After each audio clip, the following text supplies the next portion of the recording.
The Gypsy Rose documentary, Life After Lockup.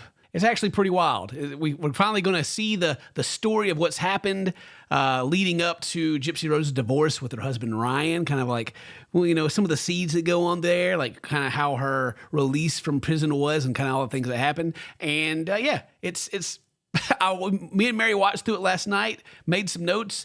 And it was surprisingly interesting because I'm not a big Gypsy Rose fan. You know, I'm not. I think the whole situation is, I don't think she's a hero, and I don't think she should be a role model. I think people should just leave her alone.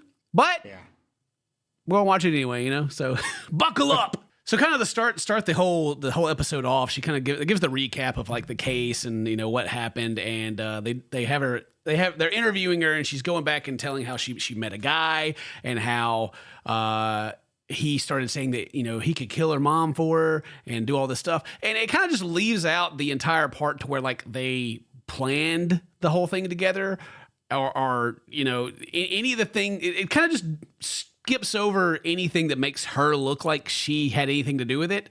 Yeah, it's kind of it's yeah. Me and Mary watched that. We looked at each other. We're like, what? she just kind of glaze over and just be like, it just made it seem like it was like totally this guy's fault.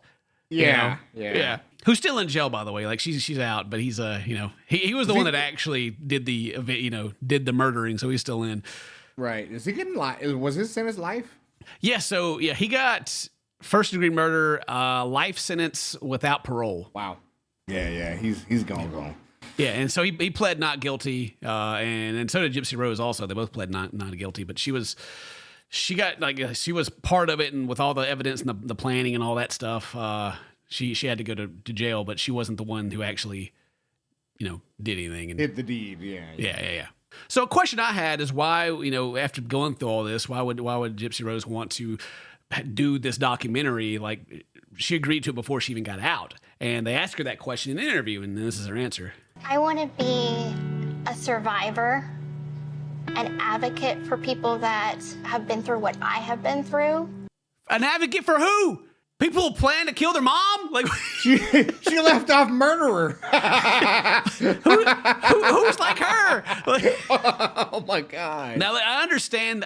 We've done Gypsy Rose before, and I understand the fact like she was a victim in the situation. Yes, I do understand that. But she's kind of goes to how she's saying that everyone knows that story, and they've been through with her jail. Now she wants to be a survivor, an advocate, and she wants to be like an uplifting person, which is good. But it's just the wording that is chosen. She was an advocate for people like her, and I'm like, yeah, who else is in the situation? And I want to be someone that my family could be proud of. So before she gets out, they have like her family gathered in I think Kansas City. They got like Ryan, her husband. They got her dad. They have her stepmom, her stepsister, you know, her dad's new family, basically, because if I remember correctly, the situation was that Gypsy Rose's mom was acting crazy. The dude just said, all right, and dipped and just went and had another family. They're all here, and they're like, oh, we can't wait for her to get back. You know, so much support. What begs the question was, where were they when the whole thing was happening to begin with? Like, where was everybody? And now that she's famous, everyone's here all of a sudden? I don't know. I don't buy it. That's a good point. I kind of hate that, actually. Yeah. And her husband, Ryan, like the family's kind of talking about the marriage and talking about, you guys kind of got married in jail. And I don't know, this is what Ryan has to say about his percentages on if the marriage is going to work out or not. Everybody's giving us a 50-50 shot, you know, but I feel it's 100%. Oh, sweet summer child, if you only knew. Oh, if you only knew. Oh, man. The math ain't mathin', buddy. The math ain't mathin'. And it's kind of like the whole vibe in the house is like the whole family is like, yeah, Gypsy, but I don't think they like Ryan that much because they say things kind of like this. I will tell you this though. What's up, boss? You pick her up and they'll do some crazy. I got a lot of guns. Yeah, you go pick up your wife from jail and y'all do something crazy. Dad's got a lot of guns. What? Yeah. They don't like dude, by the way. They can't. Yeah, well, even like the half sister. I didn't know that. And we're gonna get along just fine. Yeah, they're gonna get along just fine as she sits there and goes, Makes that face on the couch. Yeah, everyone in the house just loves Ryan. I don't think anybody does. It doesn't seem like it. But then stepmom, she doesn't really have much to say about Ryan, but she does have this to say. You know, she felt comfortable calling me mom. Very dangerous, Gypsy Rose calling you mom. Just point that out. Is that really what you want to be in this situation, all right? Is that what you really want? The kid's already there. He ain't got to travel very far.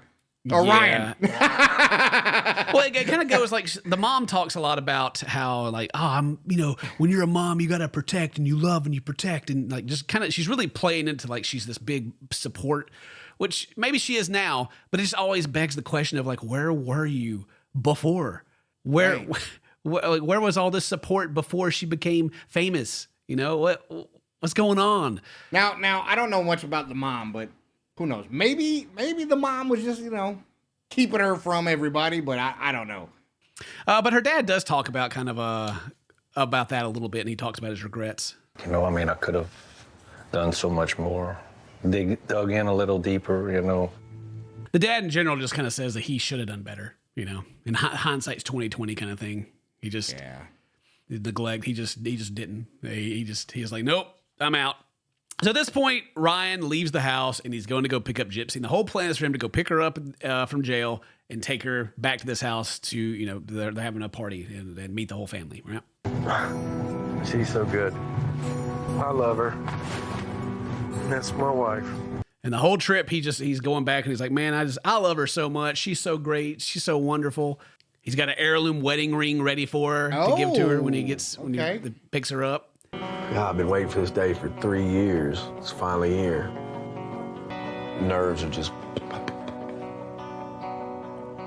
But he's vaping, Dane. This is it. We figured it out. This is what breaks the whole thing. The whole marriage falls apart because in here vaping. He's in here blowing clouds. I saw the clouds flying past him in the interview too. I was like, geez. Disgusting, Ryan. So he gets calls from the prison and they tell him to like turn the cameras off and there's like no media and they release her at like 3 a.m. like super early in the morning to avoid any kind of press. So you see him pull up and then the next thing you see is he's got her in the car. Did not sleep. I was like trying to be awake. You look so good in regular clothes. I know. I just wish that it fit a little. There you go. She's out, and he immediately starts macking on her. Immediately, he's like, "Yo, girl, you look so good. God dang, you know what I'm saying?" And he gives her the heirloom ring, and they share a touching kiss. Give me another kiss. It fits perfect. Mwah, no break. Which is a weird kiss because I'm pretty sure she just like kissed his chin right there. They totally missed. Yeah, he just kissed her like her eyeball or something. Yeah, like complete miss. I don't know. Maybe it's a sign. Maybe the vape. She's big Ed dodging kisses and stuff over here. Maybe it's a sign of the end already. Uh-oh.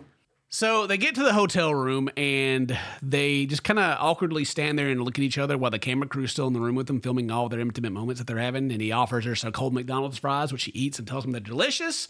And he's pretty much just horny the whole time. You want some fries? No. You don't? No. He's just like, dang girl, ooh, like just all over. And she's like, I just want to exist. I'm out. I'm out of prison. I just want to not be in prison. But he's like, dang girl, what that thing do? Ooh, man, Wait, did they even go to the party? They haven't been yet because he drove like I forget how many hours he's driven to get here to begin with. So he's gone. He had to wait until 3 a.m. to pick her up. So this is still the same morning. Like they're back at like I think it's like 4 a.m. or something right now. Gotcha. So yeah, they haven't gone back yet, and we also get to see a little bit of Ryan's humor and his how funny of a guy he is. What if I snore? I'm gonna get you a sleep apnea mask. Nope. I know you don't need that. The moment I said that, I thought I'm not your mother. No. So Mary had to explain this to me because I didn't get it, but the whole thing of her mom. Like the abuse that she endured was her mom telling her that she's sick and like getting her all these medical things that she didn't need. And then he makes a joke about getting her a CPAP machine and he goes, I'm not your mom.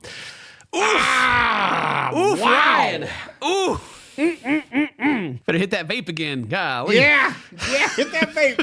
Hitting that vape's got to be safer than telling them jokes, bro. But that's okay though because he lets her hit the vape. Don't hit it too hard. It's just a little harsh. He's killing it, man. The whole thing here is just kind of awkward because I'm so comfortable. like they're just trying to get comfortable in the bed. Like 30 minutes have passed in the bedroom. The camera crew still hasn't left. there. Yep. Ryan he's like, I just want to hold you, baby. I just want to get some of that, and they just won't leave.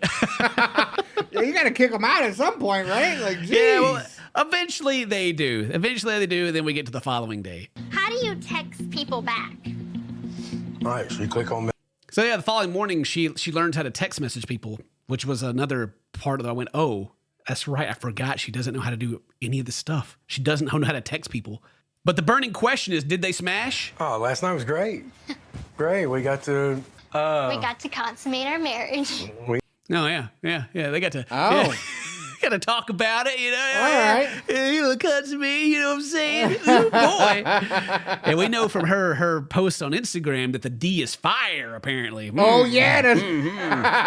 That's right. I couldn't remember if that was Ryan or the other guy, though. I couldn't remember. Oh, yeah. It's hard to keep up.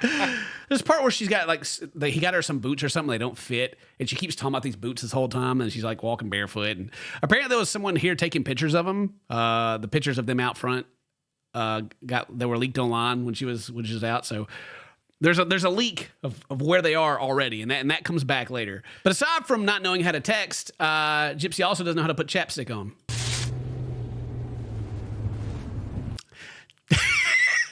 I don't know. She's doing fine, but it looks like she's just like just getting Real quick. some face and some lips. It's fun.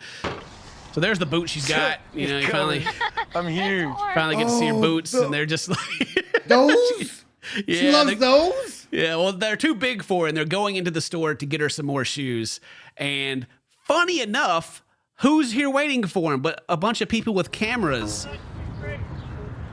You know, they're just like taking pictures of him and kind of following him around. How do they know that they were going to be here? Wow. At a random place to get shoes, waiting for them.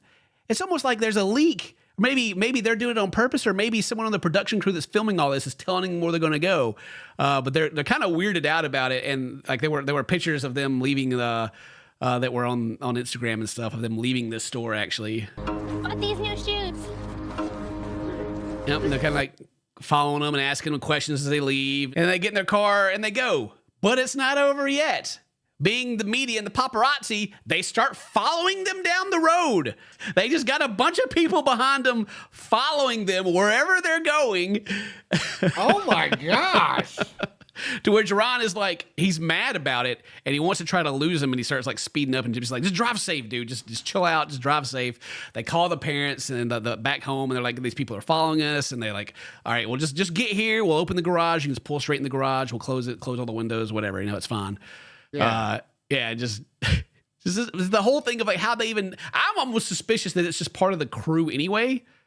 Like they're just kind of staging like it. The camera crew? I can see that. Yeah, because there's no way they would know where they're going to randomly stop to go. You know, how would they be there? It doesn't make any sense. Dude. But that's not the end of their problems. It's the paparazzi. No. See, Gypsy Rose, she got out, but she's still on parole.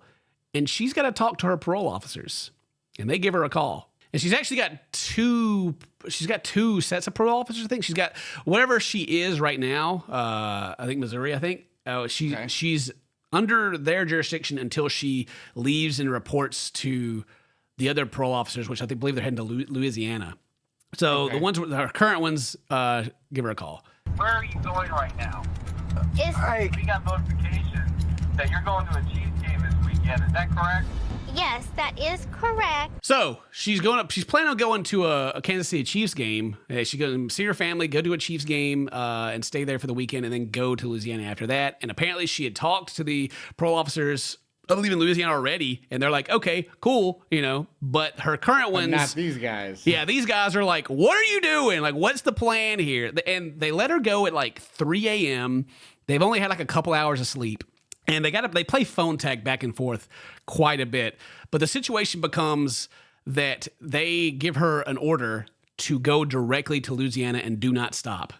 just go. You're not going to a football game. You're not doing anything. And they're like, what do we do? We barely even slept. They're still running from the paparazzi. They get to the house and they pull into the garage like they're going to, because like their whole family's waiting to see her. And that's when they learn, like that's when they get the call of the guy being like, nah, you no stops, right? That you have to go directly from Missouri to Louisiana. I'm giving you a directive right now. Do not make any stops in Kansas City. This whole time, Brian's mad. He's been like kind of like yelling over at the guy and just like been like, you know, and she just wants to do right. She doesn't want to go back to prison, right? She's like, okay, no. She's like, shut up, dude. I'll do whatever you want to. But they're already there at this point. They escaped the paparazzi or whatever, and they're gonna meet the family. But the family's been kind of she called the family, and they've been kind of discussing like what's kind of the situation on their own before they get there. Considering her past, meeting all the celebrities and using her illness to get her to be able to meet all of these people. All right, so the family kind of talks about how her mom used to use Gypsy's sickness, air quote, to meet celebrities. And so they're talking about, well, I hope Gypsy doesn't use her fame to just try to go and meet celebrities. And I don't know, just like some weird gossip, you know, before she even gets there. Like, she just trying to meet celebrities. Oh, man, that's... I mean, if I was Gypsy Rose Blanchard, I'd be trying to meet celebrities too. Why not, you know? But all weird fabricated drama beside, she finally gets to meet her family. She goes in, everybody's all dressed up nice. Everybody's like wearing beige, you know, boring beige family. Yeah, Dad's got a matching hat, and it's all so sweet, you know. They got their... So, very, she gets to meet her family, but of course they got the pressure. It's like, they got to go. They got to get out of Missouri. They got to go to Louisiana. She's got a directive. She's not even supposed to be stopping right now to see her family.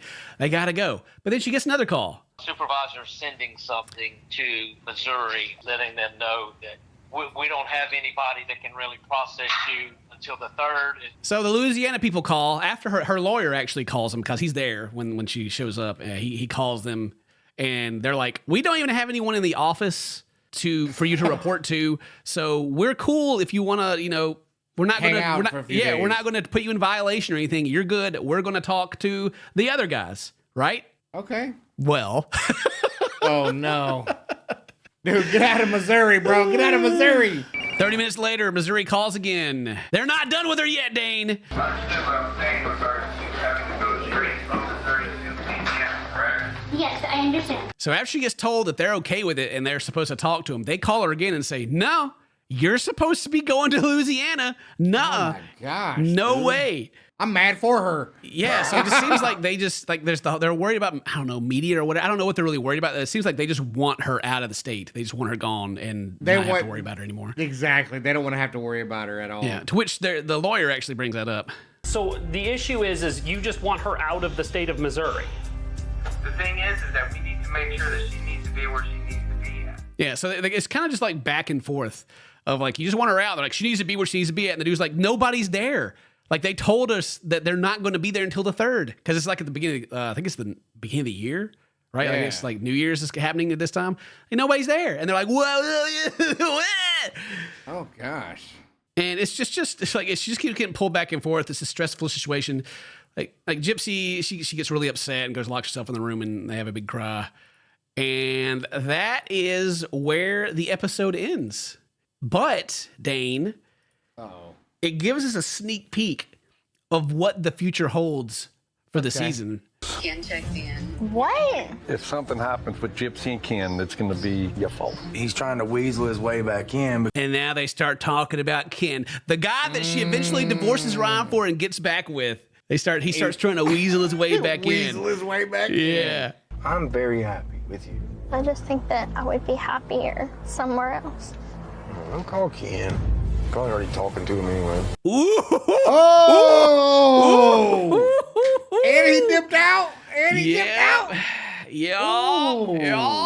It's like you're already talking to him anyway. So yeah, that's what we got to look forward to. So if that's pretty much the recap of that episode. If you guys enjoyed that type of video, let me know. If you want us to do more, let us know.